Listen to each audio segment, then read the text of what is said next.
Selamat berjumpa kembali Bapak Ibu, Saudari-saudara, umat beriman terkasih dalam Tuhan, salam sehat, berlimpah berkat.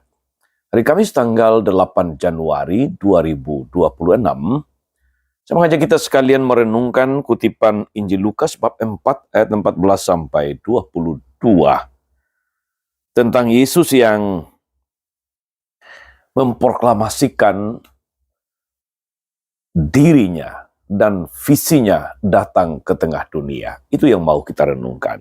Mari kita mendengarkan sabda Tuhan. Dalam nama Bapa dan Putra dan Roh Kudus. Amin.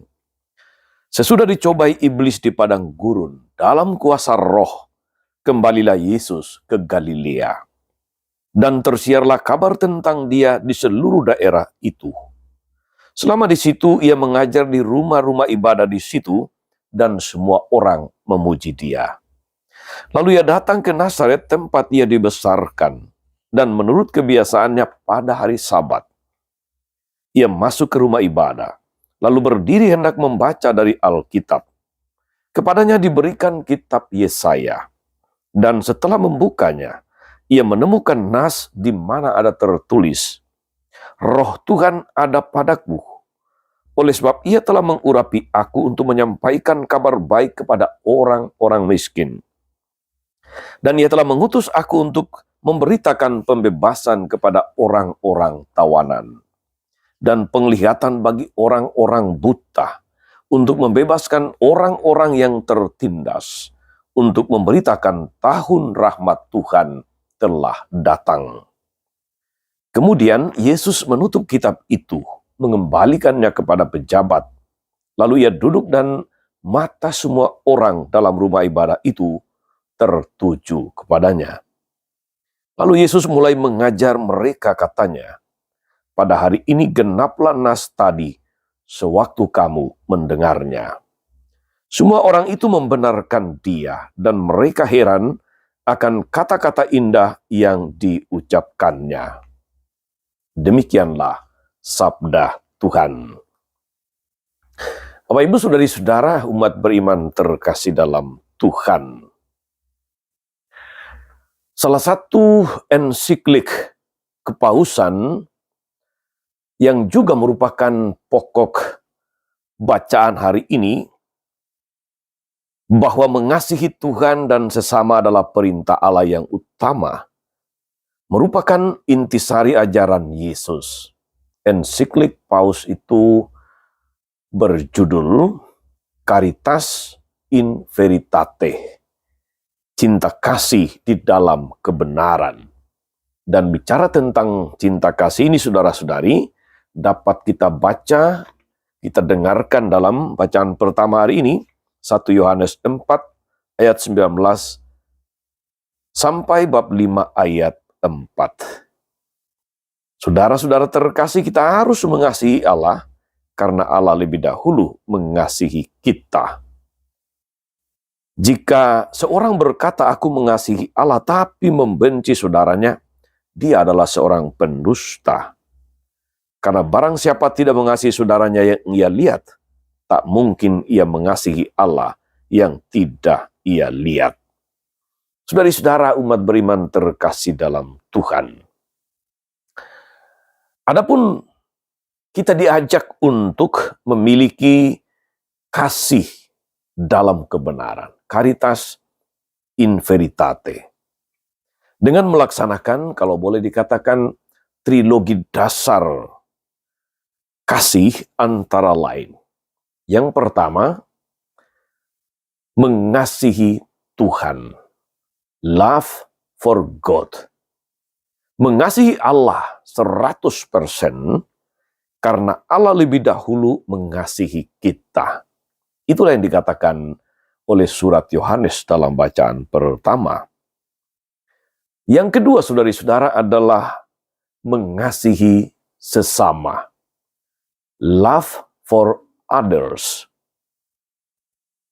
Dalam Injil, saudari-saudara, kita mendengarkan Yesus yang menegaskan dirinya bahwa dia hadir untuk memberitakan tahun rahmat Tuhan telah datang kepada mereka yang berkenan kepadanya.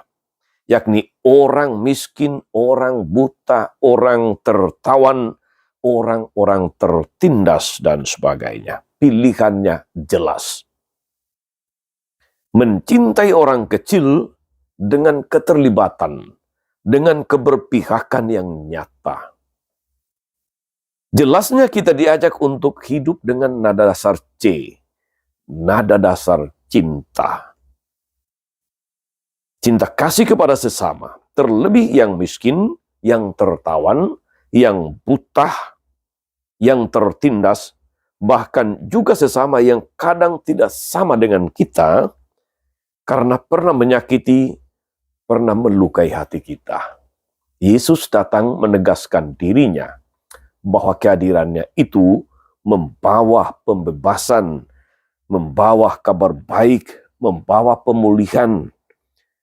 Maka mencintai sesama saudara-saudari, suka atau tidak suka, menjadi bagian pokok dari misi, dari perutusan kita. Kalau Tuhan begitu mengasihi manusia, demikianlah kita mengasihi sesama. Lebih-lebih itu tadi, mereka yang miskin, mereka yang tertindas, mereka yang tertawan, mereka yang hidup dalam serba kekurangan. Poin yang ketiga, saudari-saudara terkasih dalam Tuhan, mengasihi keluarga atau mencintai keluarga.